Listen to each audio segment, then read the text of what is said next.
welcome back to my channel.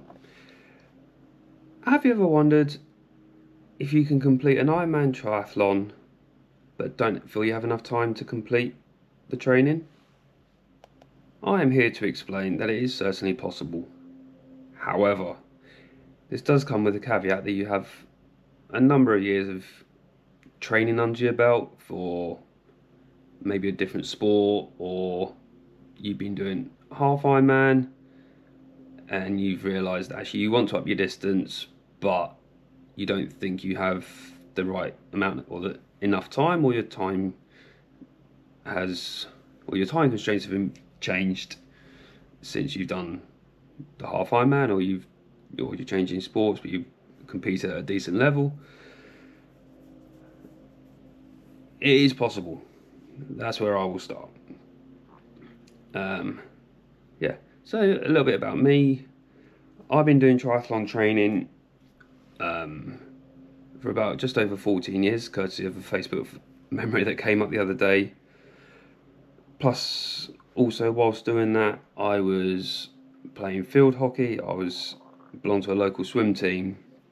So for me, it was all about just getting a bike, which I borrowed from a friend, and then just sort of changing my focus around the swim and running.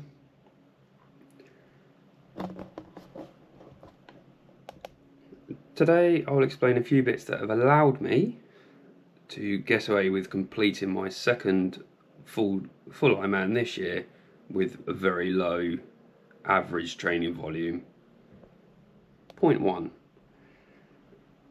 In the new year, I was quite fortunate to be able to build up my swim volume. This was done with a training camp out in Lanzarote, end of February, beginning of March, and where my coach actually happened to be. I've gone out with my old coach, which is fine. I had a great camp, but that'll be a video another day, as people will be building or looking to go to camps in the new year. Pre-Hamburg, I was pretty fortunate to be in a place where I could do one of my swims was sort of a long, almost steady state 4K swim every week, and that was quite the staple for Hamburg.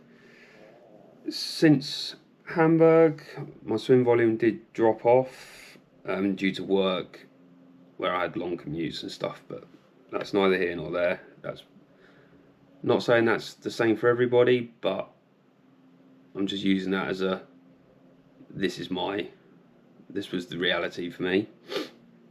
But in the weeks before Arizona, while I was out there, I was able to get in some good quality swims, which just reminded me that I can swim. Also, I visited the local lake where I could literally get in, do what we call the big loop, which is a 750 loop out in Shepperton open water, and that was fine. That's sort of all I needed, because I'm able to swim in a straight line, and I'm quite happy just being able to get in and go. Point 2, biking, everyone's favourite. Last December, I had the discussion with my coach about doing the Festive 500 on Swift. His exact comment was, it won't do you any harm as long as you don't go racing it. It'll be a good way to build up some volume and give you some good focus. I'd also gone out on some rides with the local bike or cycling club around me, and also not just in the Festive 500, I was doing some Swift racing with the army, which was also giving me some big bang for buck, because those guys and girls could ride hard, and it's 40 minutes to an hour of you just redlining. Again, it's not for everyone. This is very much what I found works for me. But since Hamburg, I didn't really ride outdoors that much, because if you know sort of the UK and Surrey is becoming quite unsafe, so with my work commitments, where I was having a 2-hour commute to work in the morning and maybe an hour and a half on the way home, I found myself just doing very minimal volume. Some weeks I would be lucky if I'd do 20 minutes, but that's what it was. Changed locations for work, and actually it became quicker for me to ride my bike than it was to drive, including having the shower at work. But that only changed in about the last 5-6 weeks before Arizona. But I would still be doing some Swift racing where possible, and I would do some of my rides on the kicker bike at home, either before work or when I got home. And that was able to give me some returns, which obviously I wasn't able to fully exploit while I was out in Arizona, but there was some, I couldn't really ask for more out there. Point 3, running. This year I've been struggling with a niggle probably since about August time. I've mainly been doing like short walks, a bit of running, and when I say a bit of running, it's probably been 25 minutes max for a week.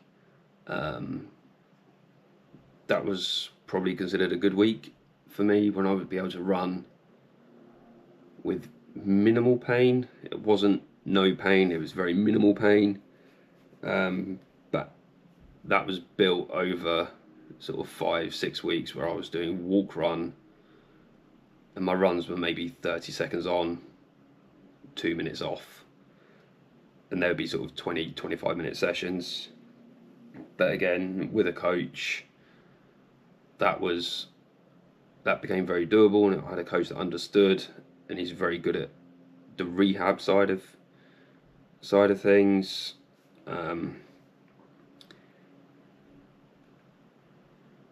So in the end, I decided I wouldn't do a huge amount of running while I was out in Arizona before the event, because that would have been very detrimental to the overall performance. Again, with my training history,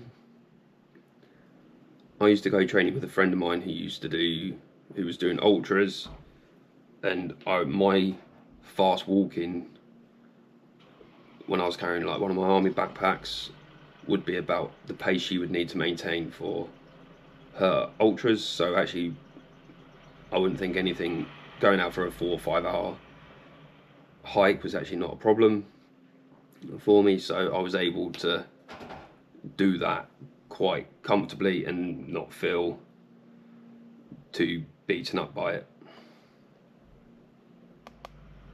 Point 4, heat training. I'm aware this probably isn't going to be such a strong point for some people, but as Ironman is generally in warmer countries, it should be fairly relevant to most people. The way I did my heat adaptation was, if I was at the gym or I'd been for a swim, I'd go and give myself 5, 10, 15 minutes in the steam room, the sauna, because I'm very lucky the gym I belong to has a steam room and sauna. And my coach has always said, don't let your heart rate go over 135 in there after a session. I was in there for maybe 20 minutes and my heart rate would still be sort of 110, 115 after a swim or the gym. I don't record the sessions per se on my Garmin because I'm just there for time. I'm not there for anything else. That's more me trying to relax at the same time as trying to like get some of the heat adaptation I needed. I do feel this worked again for me because when we got out to Arizona and I'd actually go out for my run, the swim on the day one and the bike on the day two, my Garmin was able to say I'm just over 20% heat adapted already for like a 2-hour bike ride. Yes, okay, the temperature of that day was like north of 30 degrees, but as some people will have Garmin's and it says you need to be training for an hour over 25 degrees. I definitely was over 25 degrees for that day. Yeah, so sorry, I'm looking down because I've got my notes on my phone. That was how it worked for me. Anyway, so since the 1st of January 2025, I've worked out what my training volume was for 48 weeks, give or take. I've gone with 48 weeks because probably by the time I've actually got this online and stuff, will be 48 weeks, and I can include a little bit of commuting to and from work since coming back.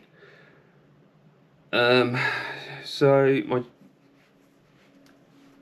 the Festive 500, the reason for doing from the 1st of January instead of Festive 500 was I'd done 18 hours of riding, and for me that was all last year's volume, not this year. It's just how my brain works, and I'd only done a single swim on the Monday of the Festive 500, so it wasn't a true representative of a typical week for me. But anyway, let's get into it. I'd average just over 45 minutes of swimming per week.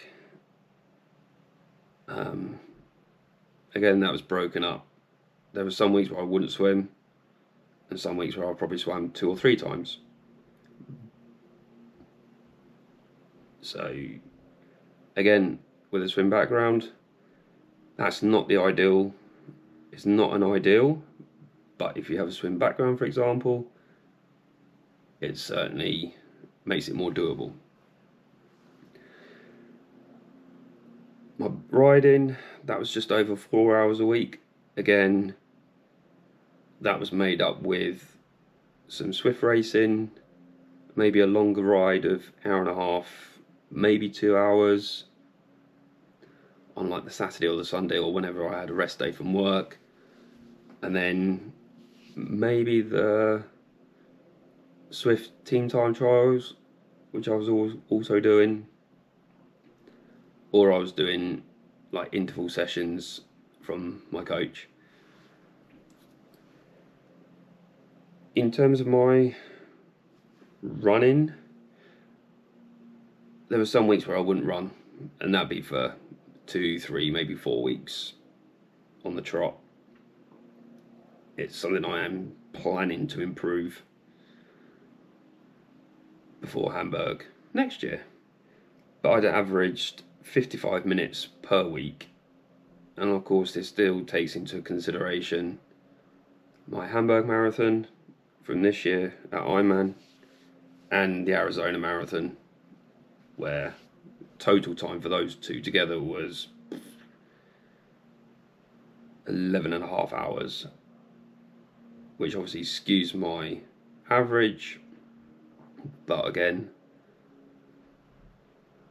the 2 races are included in my averages for the year.